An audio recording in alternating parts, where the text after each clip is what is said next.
Cast is now starting. All attendees are in listen-only mode.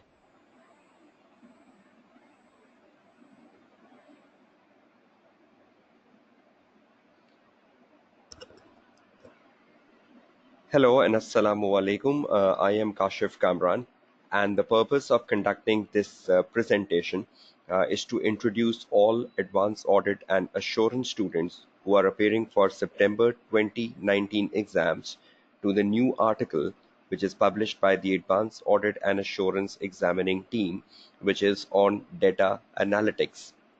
Now, data analytics has been a very emerging issue since last 1 year, and the examiner has already hinted that the examining team will be writing an article on the subject.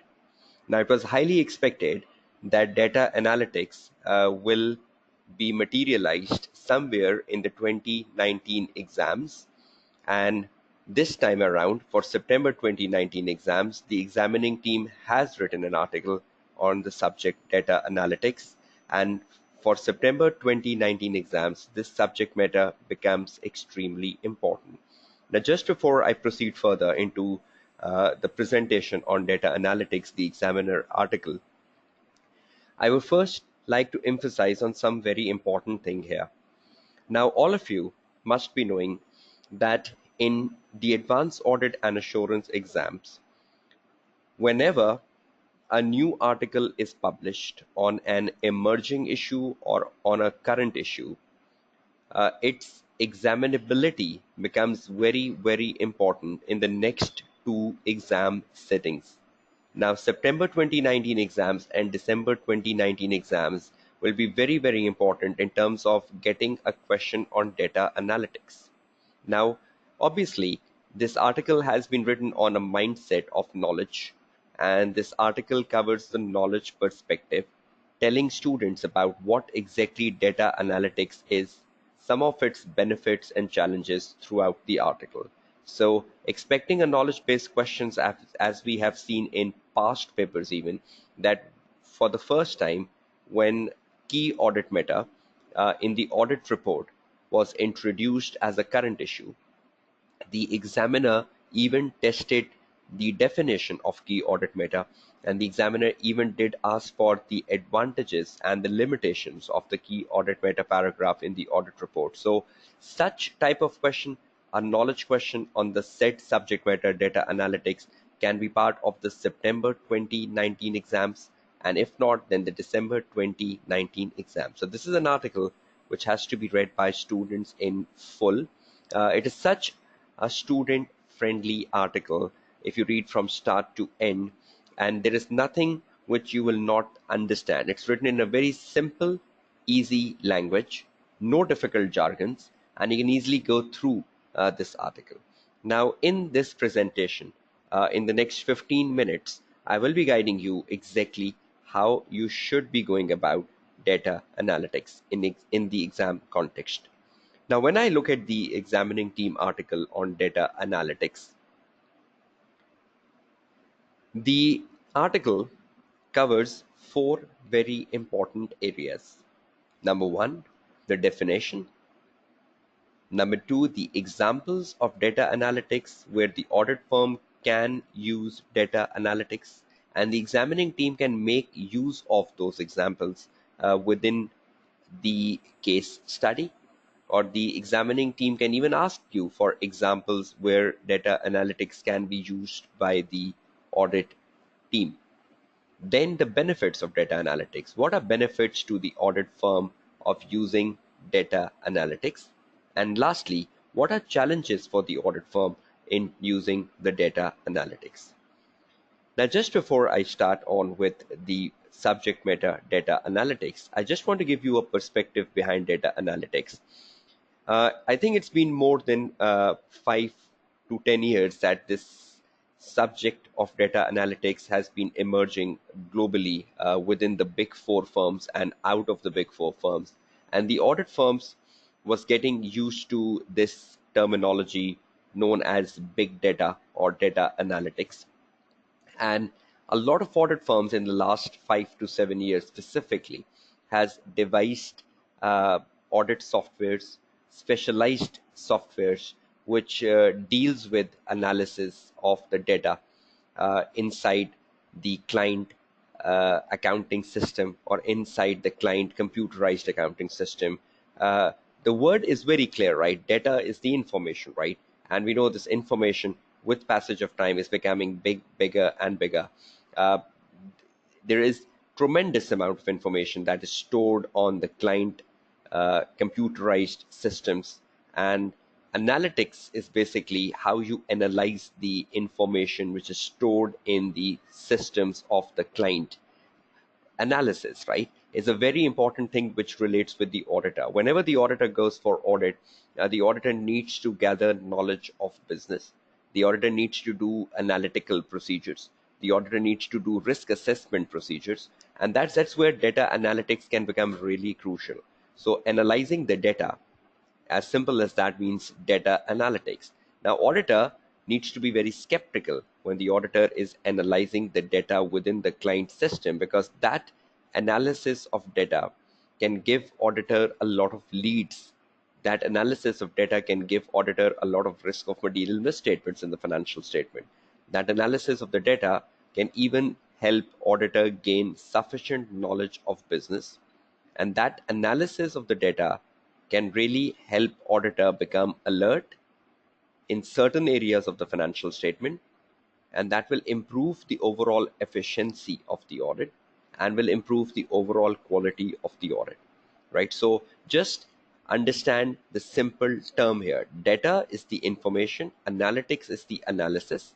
So it's the analysis of the information which is within the client systems, client's computerized accounting systems, and the auditor needs to use, the audit team or the audit firm needs to use their own computerized accounting systems, accessing the client systems, going deep inside the client systems, and investigating unusual trends, investigating unusual transactions, or investigating unusual behaviors within the accounting systems to identify risky areas for the conduct of the audit. Now let's first start on understanding data analytics as been given in the examining article. When you look at this examining team article, which is on data analytics, the title says Data Analytics and the Auditor. You need to download this article and go through this article.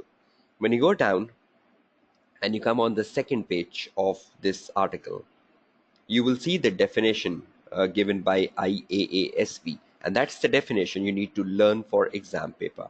The definition is right here.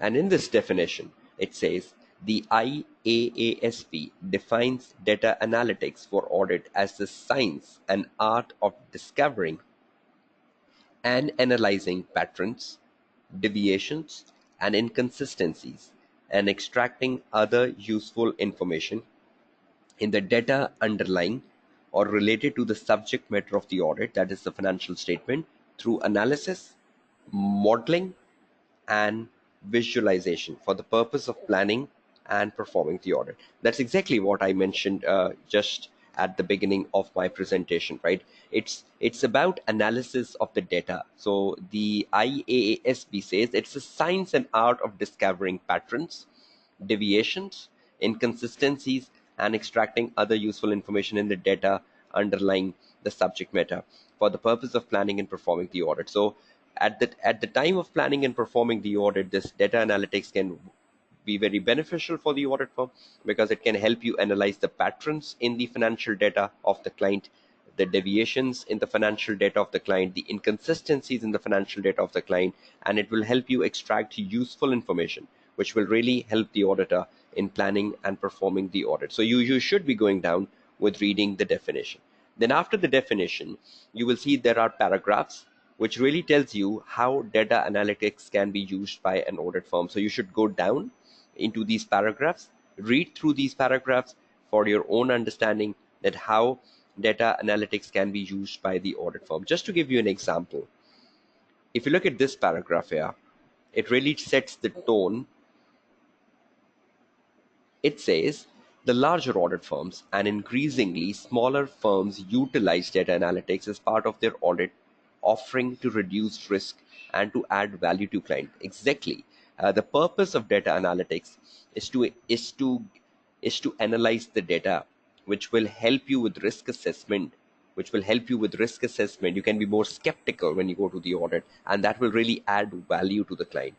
Bigger firms often have resources to create their own data analytics platform. The big four firms, right? They have developed their own specialized audit software. They've developed their own specialized data analytics software, which really helps them gaining insights of the client data, whereas the smaller firm may acquire off-the-shelf package. So they can buy an off-the-shelf package. So smaller firms are using off-the-shelf package, whereas the bigger firms are using the bespoke package, which they have customized according to their needs. There is no one universal audit data analytic tool, but there are many forms developed in-house by the firm. The tools are generally developed by specialist staff and use visual methods such as graphs to present data to help identify trends and correlations. So when you analyze the data, the analysis of the data can be presented graphically. That is a tool.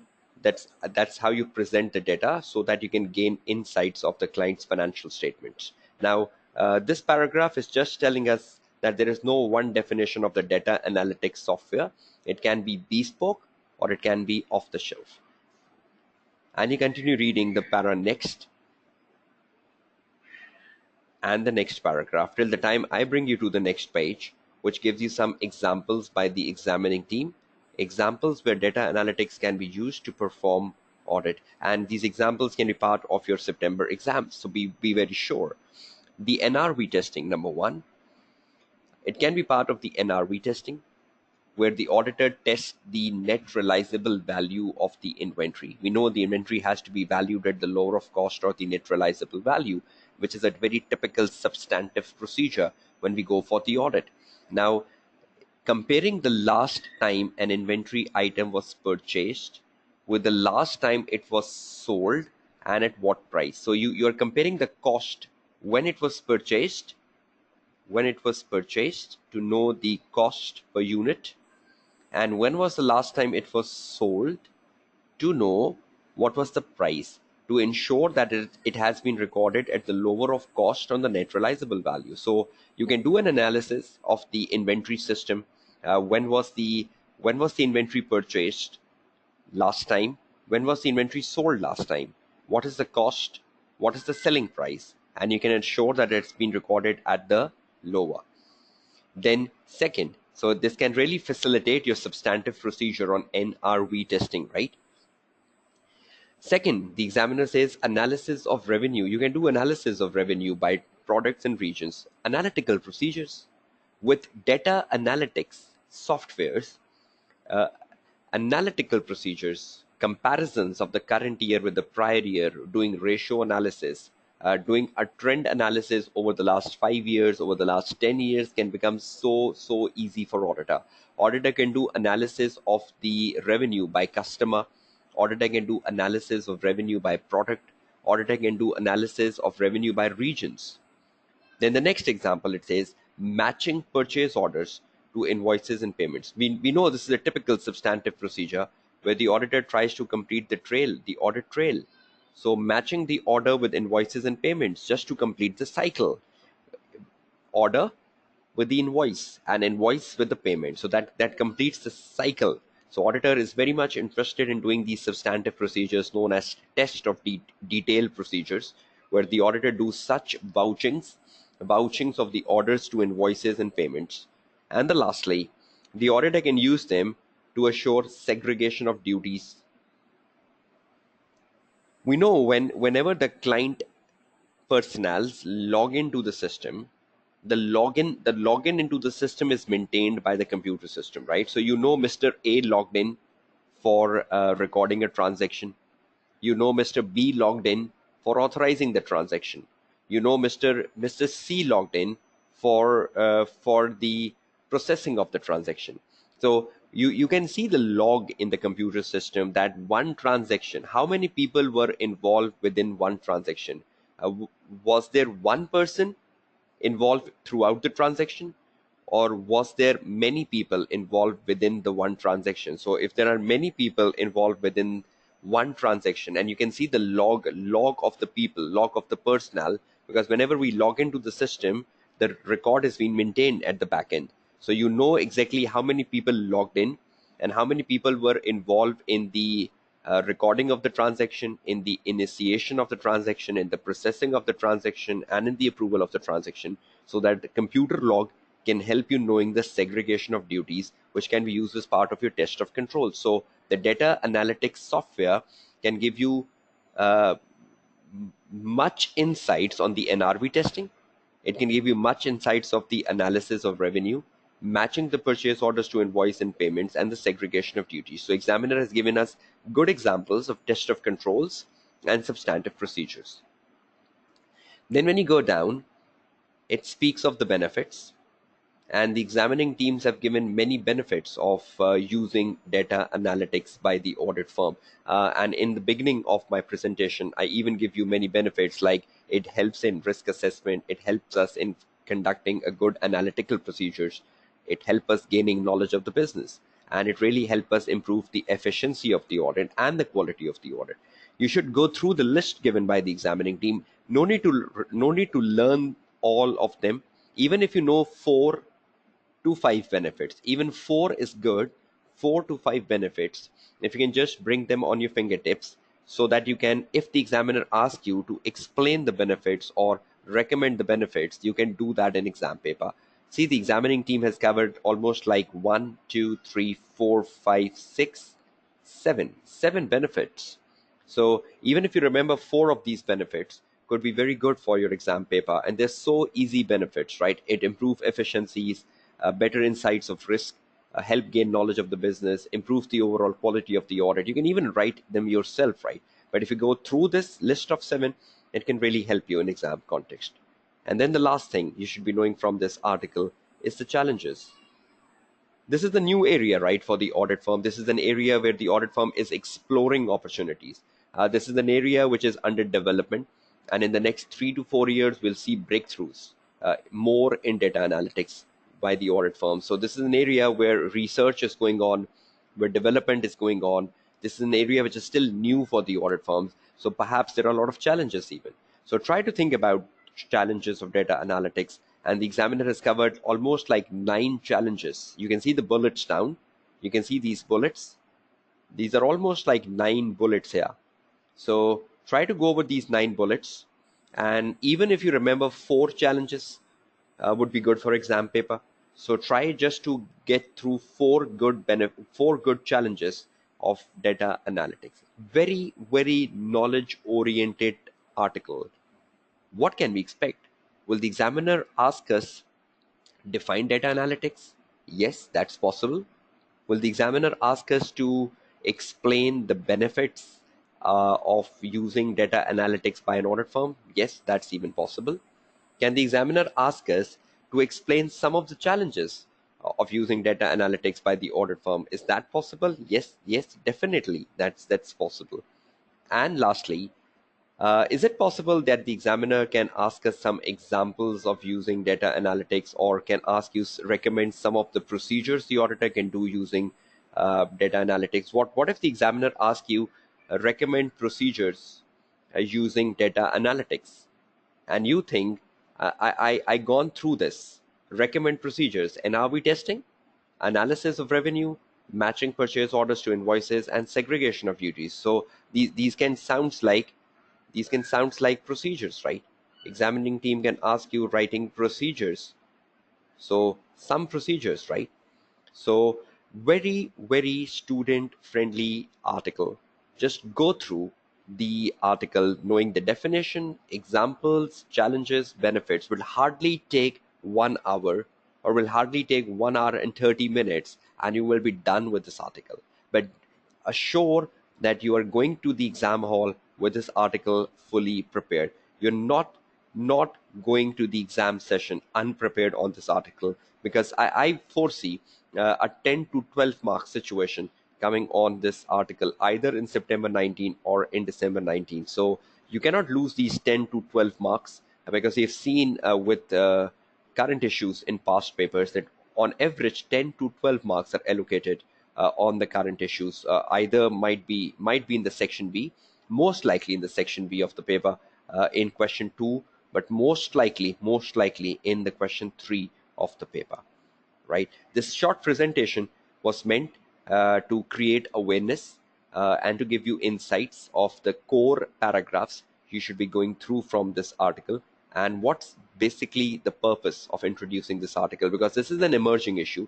This is an area where research and development is going on within the audit firms and the audit community.